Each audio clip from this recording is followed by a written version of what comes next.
Hello guys, video की start करने से पहले चैनल को सब्सक्राइब कर दो और वीडियो को लाइक कर दो।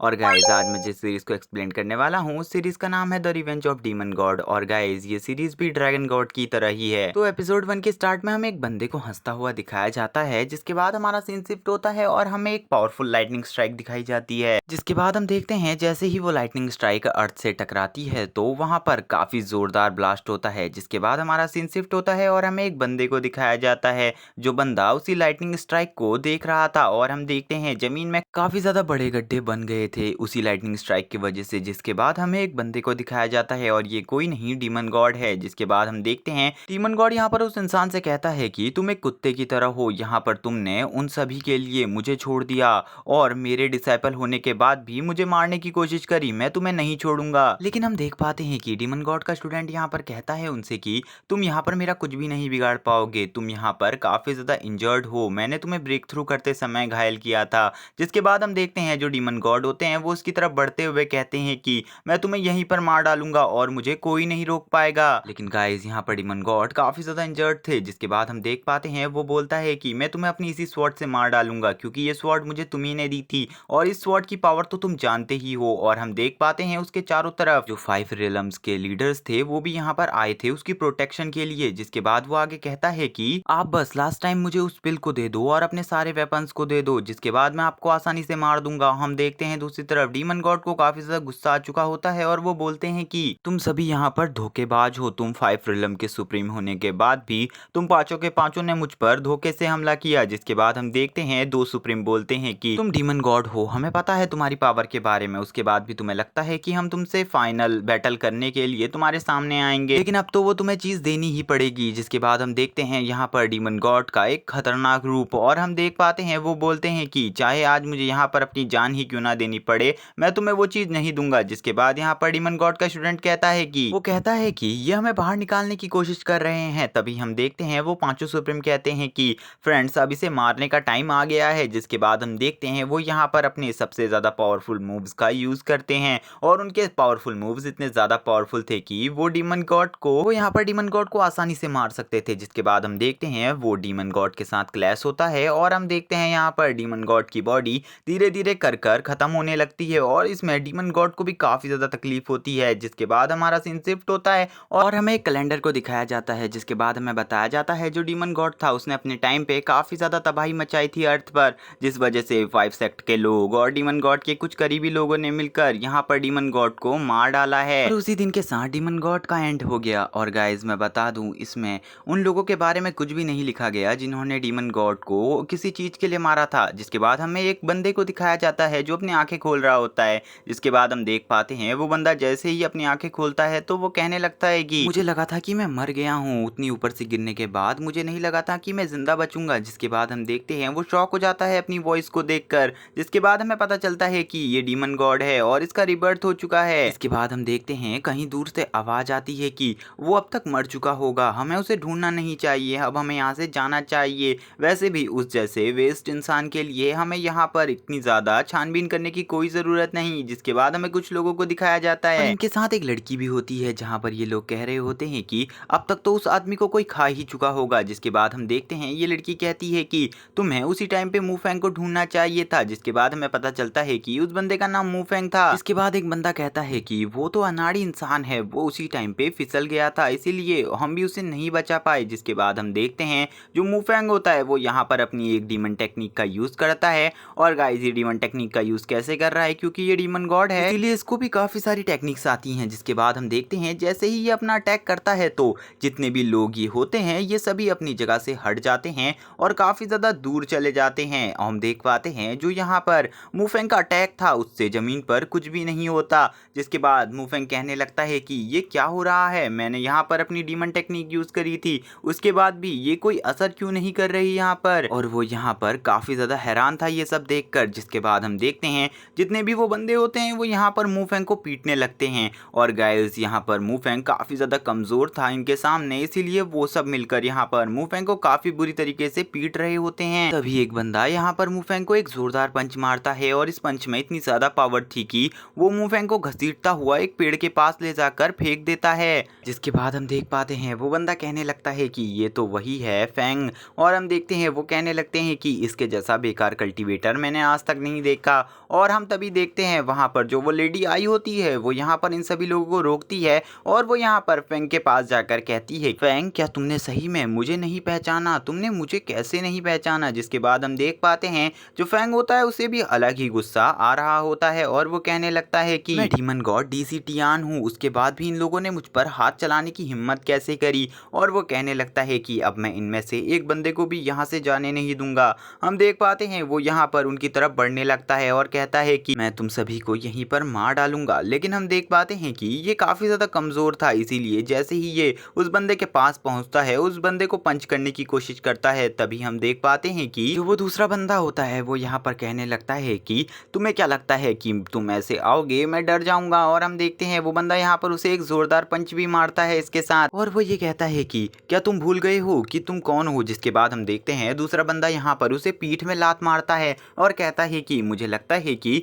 ये काफी ज्यादा बेकार हो चुका है और ये भूल गया है कि ये कौन है, हमें थोड़ा और टाइम दिया जाना चाहिए, जिसके बाद हम इसे याद दिला देंगे। जिसके बाद हम देखते हैं एक बंदा उसके सीने में काफी ज्यादा जोरदार पंच मारता है और कहता है कि क्या तुम भूल गए हो कि तुम एक कल्टीवेटर हो। इसके बाद वो कहता है मैंने गलती से कल्टीवेटर बोल दिया, तुम तो एक बेकार इंसान हो। जिसके बाद हम देखते हैं जो वो लेडी होती है वो यहाँ पर इन सभी से कहने लगती है कि रुक जाओ, यहाँ पर उसे इतनी बुरी तरीके से मत पीटो। लेकिन हम देख पाते हैं कि उसके मना करने के बाद भी यहाँ पर एक बंदा उसके ऊपर एक जोरदार पंच मार देता है उसकी पीठ में। हम देख पाते हैं कि उस पंच के बाद वो उठ भी नहीं पाता और हम तभी देखते हैं वो यहाँ पर इन लोगों को उसके ऊपर से हटाती है और कहती है कि तुम लोग यहाँ पर क्या कर रहे हो। और हम देखते हैं ये यहाँ पर बहाना मारते हुए कहते हैं कि उसने आपके ऊपर अटैक कर दिया था, हम तो खाली आपका यहाँ पर सेल्फ डिफेंस ही कर रहे थे।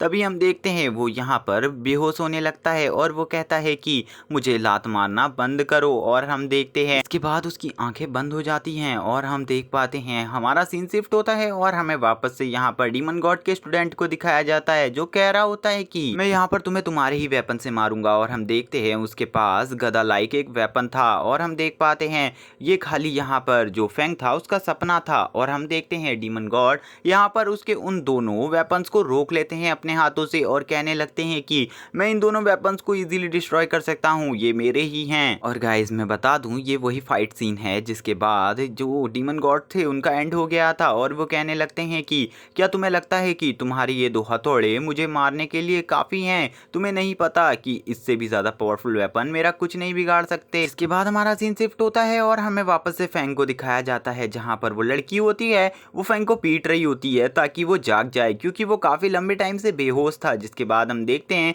जो फेंग होता है वो अचानक से उठ जाता है और वो डायरेक्ट यहाँ पर उस लड़की की चेस्ट पर हाथ लगा देता है और कहने लगता है कि ये क्या चीज है, ये काफी ज्यादा सॉफ्ट है। और हम देख पाते हैं उसकी ऐसी हरकत को देखकर वो लड़की काफी ज्यादा डर जाती है और वो लड़की उससे काफी ज्यादा दूर जाने लगती है। और हम देख पाते हैं कि फेंग भी उसकी ऐसी हरकतों को देखकर डर जाता है। हम देखते हैं वो लड़की यहाँ पर फेंग से काफी ज्यादा डर जाती है। जिसके बाद हम देखते हैं फेंग खड़ा हो जाता है और कहने लगता है कि तुम यहाँ पर इतना ज्यादा उतावली क्यों हो रही हो, तुम्हें यहाँ पर खुश होना चाहिए क्योंकि मैंने उन्हें हाथ लगाया है। और वो यहाँ पर अपने बारे में काफी ज्यादा लंबी लंबी डींगे हाँकने लगता है। जिसके बाद हम देखते हैं जो उसकी पैंट होती है वो नीचे गिर जाती है और जैसे ही उसकी पैंट नीचे गिरती है तो जो वो लड़की होती है वो उसका सब कुछ देख लेती है और वो कहने लगती है कि तुम्हारी ये हरकतें क्या हैं। और हम देखते हैं वो जोर जोर से चिल्लाने लगती है। जिसके बाद हम देखते हैं फेंग अपनी पैंट को ऊपर कर लेता है और तभी दरवाजा टूटने की आवाज आती है और हम देखते हैं वो बंदा यहाँ पर आ जाता है और वो बंदा आते ही कहने लगता है कि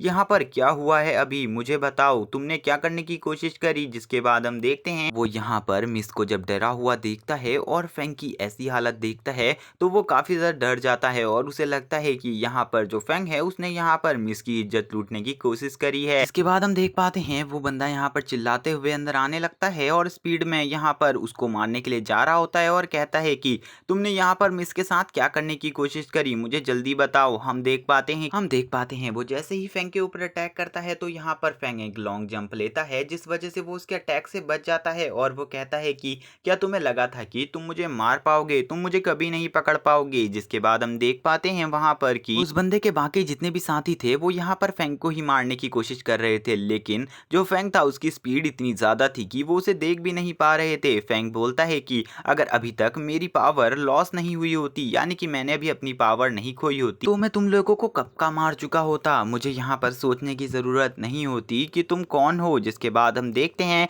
वो काफ़ी आगे तक भाग रहा होता है। जिसके बाद हमारा सीन शिफ्ट होता है और हमें मिस को दिखाया जाता है। जो मिस होती है वो यहाँ पर सोचने लगती है कि आखिरकार ये इतना ज़्यादा तेज़ कैसे भाग सकता है, इसका तो कोई कल्टीवेशन बेस भी नहीं है। जिसके बाद हम देखते हैं कि यहाँ पर मिस को काफ़ी ज़्यादा चिंता हो रही थी फैंक की। जिसके बाद हम दूसरे बंदे को देख पाते हैं और वो कहने लगता है कि तुम्हें क्या लगता है कि तुम यहाँ पर मेरे एक अटैक को डॉज कर लिया तो तुम मुझसे जीत जाओगे। और हम देख पाते हैं उसी के साथ उसकी आइस का कलर ग्रीन हो जाता है। जिसके बाद वो यहाँ पर एक मैजिक बॉल का यूज़ करने लगता है और वो कहता है कि तुम्हें क्या लगता है तुम्हारी स्पीड काफ़ी ज़्यादा है, तुम अपनी स्पीड मैच करना चाहते होता तो इनके साथ करो। जिसके बाद हम देखते हैं वो सारी स्नेक यहाँ पर उसी के पीछे पड़े हुए होते हैं और हम देखते हैं उसी के बाद जो फैंग होता है उसको वो स्नेक काट लेते हैं और अपना पॉइजन उसकी बॉडी के अंदर उतारने लगते हैं। और गाइस मैं बता दूं जो ये वेपन है इसके बारे में भी यहाँ पर फैंग को सारी बातें पता हैं। जिसके बाद हम देखते हैं वो लड़की यहाँ पर कहने लगती है कि तुम ये क्या कर रहे हो, यहाँ पर तुम उसे पॉइजन देकर मारना चाहते हो। हम देखते हैं वो बंदा यहाँ पर चिल्लाते हुए कहता है कि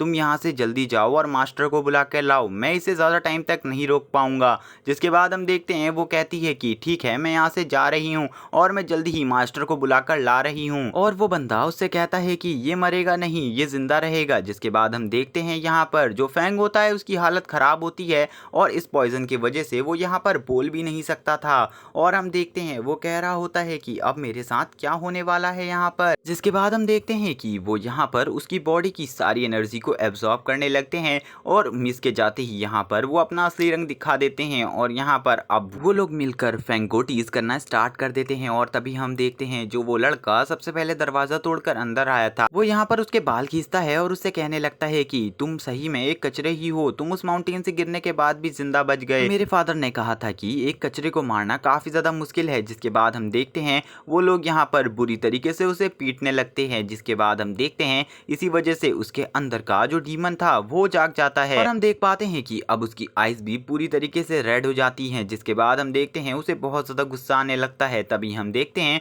वो बंदा यहाँ पर कहने लगता है कि अब इसके साथ क्या हो रहा है और ये यहाँ पर क्या करने वाला है। और हम देखते हैं उसकी ऐसी हालत को देखकर ये लोग भी काफी ज्यादा डर जाते हैं। जिसके बाद हम देखते हैं जो फैंग होता है वो यहाँ पर उस बंदे के मुंह पर एक जोरदार पंच मार देता है और हम देखते हैं उसका ये पंच इतना ज्यादा पावरफुल था कि वो बंदा इस पंच को खाने के बाद तो उठने की हालत में भी नहीं था। जिसके बाद हम देखते हैं वो यहाँ पर उस बंदे को बुरी तरीके से पीटने लगता है। जिसके बाद हम देखते हैं उसकी बॉडी के अंदर से काफी ज्यादा डिमोनिक ऑरा आने लगता है और वो कहता है कि मैं इतने देर शांत रहा तो तुम लोगों को लगा कि मैंने हार मान ली, लेकिन अब तुम देखोगे मेरी असली पावर को। और हम देख पाते हैं कि उसका ऑरा इतना ज्यादा पावरफुल था कि ये लोग उसके ऑरा को देखकर ही डर जाते हैं और ये लोग कहने लगते हैं कि इसके पास इतनी ज्यादा डिमोनिक एनर्जी कहां से आई। इसी वजह से लगता है कि इसकी पावर इतनी ज्यादा बढ़ गई थी। जिसके बाद हम देखते हैं यहाँ पर जो डीमन गॉड होता है उसकी पावर यहाँ पर धीरे धीरे कर बढ़ने लगती है और यहाँ पर वो धीरे धीरे कर फैंग की बॉडी को पॉजेस करने लगती है। जिसके बाद हम देखते हैं जो फैंग होता है वो यहाँ पर एक बंदे को अपने पंच से पकड़ लेता है और हम देखते हैं